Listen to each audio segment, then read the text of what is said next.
Bienvenue dans le podcast Lawher, le podcast qui vous permet de démystifier le droit et de le rendre accessible dans votre aventure entrepreneuriale en tant qu'entrepreneuse. Parce que dans Lawher, on pense que le droit et l'avocat doivent être les alliés de la réussite entrepreneuriale des femmes.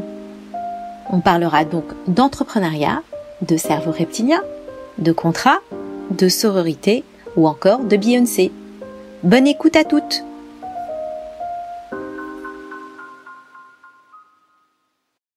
Épisode 2. Payer le moins de charges possible, bonne ou mauvaise idée? Hello à toutes, je suis Estelle B, avocate en droit des affaires. Je vous aide à vous lancer et à développer votre projet sur la partie juridique, mais pas que. J'aborde aussi souvent des questions qui fâchent comme l'argent, votre rentabilité ou encore votre rémunération. Aujourd'hui, je m'attaque à une croyance qui est très forte chez vous, entrepreneuses, mais également chez beaucoup d'entrepreneurs. C'est le fait de vouloir optimiser à tout prix en payant le moins de charges possible, et ce, dès la création de votre entreprise.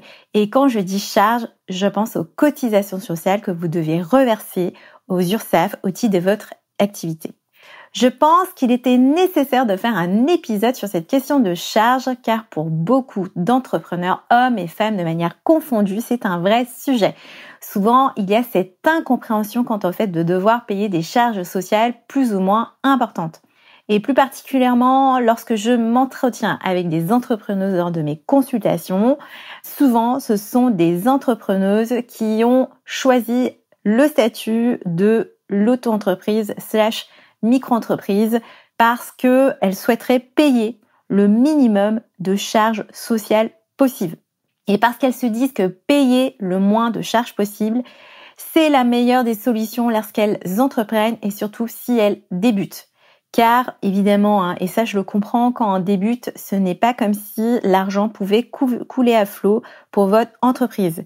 Et pour rappel, en auto-entreprise, si vous ne faites pas de CA, vous ne payez pas de cotisation sociale parce qu'elle se calcule sur le montant du chiffre d'affaires. Dit comme cela, on a l'impression que le statut de la micro-entreprise a l'air super alléchant. Mais est-ce que c'est vraiment en réalité une bonne idée? Et est-ce que vous savez concrètement à quoi ça sert de payer des charges sociales?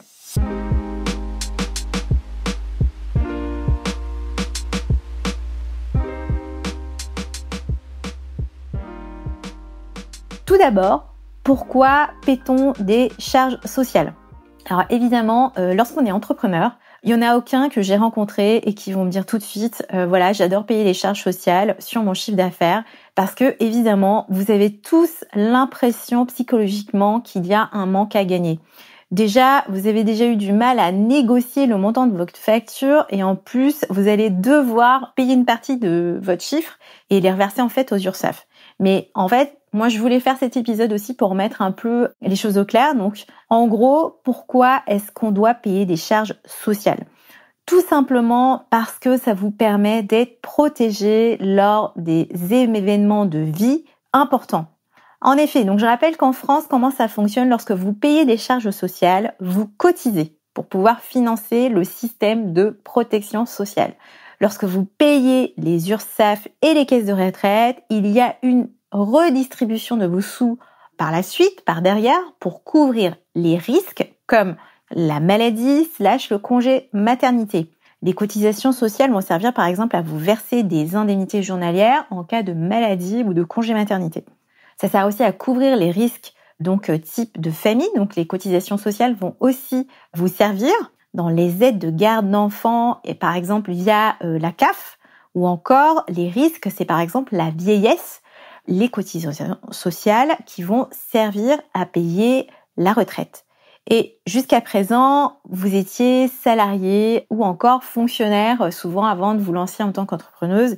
Et au niveau de votre protection sociale, en fait, ce système de protection était pris en charge à 100% par votre employeur ou encore par l'État.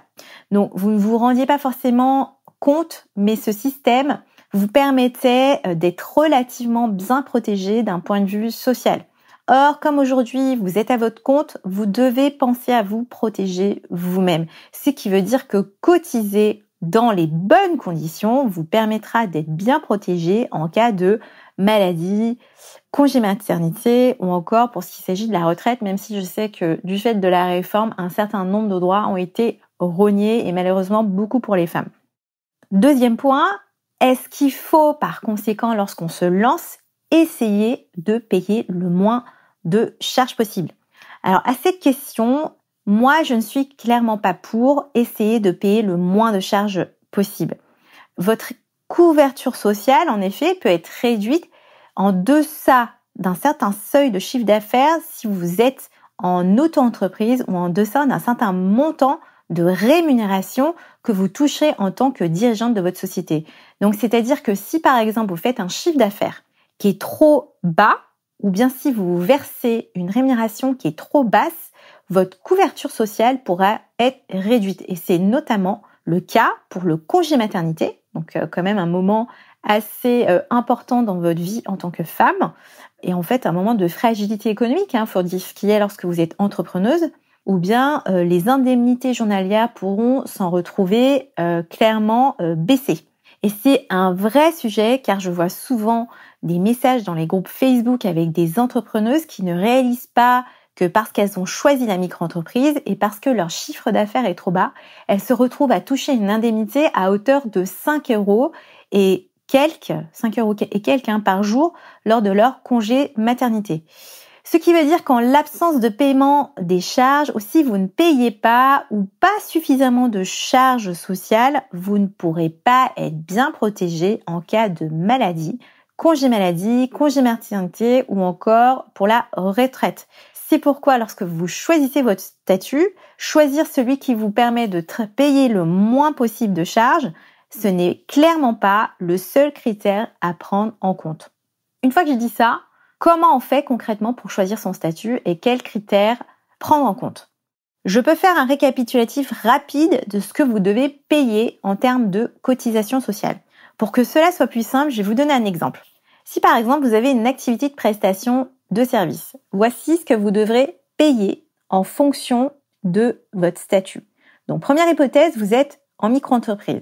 Vous devrez payer environ 22% de charges sociales assises sur votre chiffre d'affaires. Aussi, si vous faites par exemple 10 000 euros de chiffre d'affaires, vous payerez quelque chose comme 2 200 euros de charges sociales. En société, si vous êtes en SARL ou bien en URL, c'est la même chose. On augmente un peu les taux, donc on est sur du 40% environ de charges sociales, mais ouvrez bien vos oreilles, assis sur votre rémunération en qualité de gérante majoritaire et non pas sur votre chiffre d'affaires. Donc si vous vous souvenez bien, j'avais dit en micro-entreprise, c'est 22% de chiffre d'affaires. Alors que quand vous êtes en SARL, en société, c'est vraiment l'assiette correspond en fait à votre rémunération. Donc il faut le préciser et c'est hyper important parce que souvent, moi ce que je vois, c'est que les entrepreneurs se contentent de comparer le taux. Mais si l'assiette est différente, évidemment que le calcul n'est pas exactement le même. Je rajouterais, pour être un peu complète quand même, que vous soyez en SARL/EIRL, même si vous ne vous versez pas de rémunération, vous devrez malgré tout payer une cotisation minimale forfaitaire. Et il faudra souvent rajouter des cotisations sociales en supplément si vous décidez de vous verser des dividendes qui sont au-delà de 10% du capital social de votre société. L'autre option, c'est vous êtes toujours en société, mais là, cette fois-ci, vous êtes en SAS ou bien en SASU en qualité de dirigeant ou de mandataire social. Et là, en revanche, c'est la version la plus chère, entre guillemets, parce qu'on sera plutôt sur du 80% environ de charges sociales assises sur votre rémunération. En revanche, ici, si vous ne vous versez pas de rémunération, il n'y a pas de nécessité de payer des cotisations URSSAF. Mais attention, car potentiellement, il y a une possibilité à ce que vous ne soyez plus protégé d'un point de vue social, maladie, congé maternité ou encore retraite. Et c'est souvent un statut qui est choisi si vous êtes typiquement éligible en fait à vos droits au chômage, parce que quand vous êtes demandeur d'emploi, vous bénéficiez encore d'une protection sociale qui est reliée en fait à votre statut de chômeur. Donc c'est pour ça que souvent, vous allez rencontrer des entrepreneuses ou des entrepreneurs qui vont être en fait en SAS ou bien en SASU et qui vont pas forcément se verser de rémunération, mais qui en revanche, grâce à leur statut de chômeur, leur permettront de bénéficier d'une protection optimale par rapport à la sécurité sociale. Et enfin, je rajouterais que si vous êtes en SAS ou bien en SASU, il faudra aussi faire attention si vous versez des dividendes qui sont, dans tous les cas, soumis à un prélèvement forfaitaire unique de 30%. Alors j'insiste sur le fait qu'il faille faire attention lorsque justement on en parle, parce que c'est un peu comme si on comparait des choux et des carottes. Parce que dans un cas, on a un pourcentage qui est assis sur le chiffre d'affaires et dans un autre cas, on va regarder en fait un pourcentage qui est calculé sur votre rémunération en tant que dirigeante. Or, et là je précise des choses si ce n'est pas clair, il faut savoir que quand vous êtes en société, le chiffre d'affaires ne constitue pas votre rémunération. Aussi, quelquefois, même si vous êtes en société, il peut finalement arriver que vous ne payez pas autant de cotisations sociales que ça. Et encore une fois, j'aime bien le dire lorsque vous venez me voir en consultation, en réalité, tout se calcule.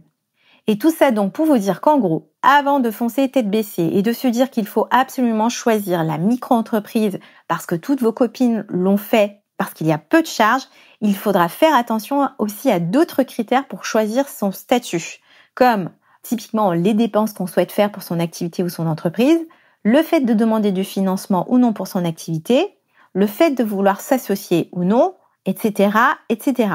Évidemment, si vous ne comprenez toujours pas comment cela peut fonctionner, je vous invite à aller consulter une avocate comme moi ou encore un expert comptable parce qu'on est des professionnels qui pourront vous aiguiller sur les questions que vous pourrez vous poser. Il est souvent tentant quand on crée une entreprise de faire des économies et c'est vrai que c'est un critère non négligeable car à moins d'avoir de l'argent de manière illimitée, entreprendre évidemment ça coûte énormément de sous. Mais clairement, s'il y a un critère sur lequel il faudra faire attention, c'est cette question de charge sociale. Comment pouvez-vous arbitrer entre deux solutions si vous ne savez pas comment ça fonctionne? Donc c'est tout pour aujourd'hui.